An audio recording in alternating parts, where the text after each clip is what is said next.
কম্বল কাঁথা সহ ঘিরে ধরেও যখন ঠান্ডা যায় না, তখন আপনি বুঝবেন এটা হলো জাহান্নামের ঠান্ডা দুনিয়াতে এসেছে। এই জন্য এত ঠান্ডা লাগতেছে, কোনো কাপড়ই সেখানে চলে না। সম্মানিত উপস্থিতি, আপনি এই জাহান্নামে যাওয়ার খবরদার পরিকল্পনা করবেন না। জাহান্নামকে কিয়ামতের ময়দানে নিয়ে আসা হবে। যখন বিচার করা হয়, বিচারের সময় কোনো পুরস্কার নিয়ে আসা হয় না। বিচার যখন করা হয়, তখন ডান্ডা বিড়ি অথবা কোনো লাঠি অথবা কোনো জল্লাদ নিয়ে এসে হাজির করা হয়।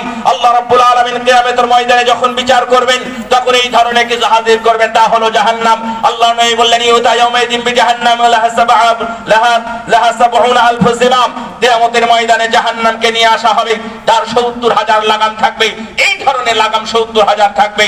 একটার লাগামের সাথে ৭০,০০০ ফেরেশতা, তার মানে ৪৯ কোটি ফেরেশতা জাহান্নামকে নিয়ন্ত্রণ করতে করতে নিয়ে আসবে। কেন? ইদারাতহুম মিন মাকানিন বাঈদ সামিউ লাকা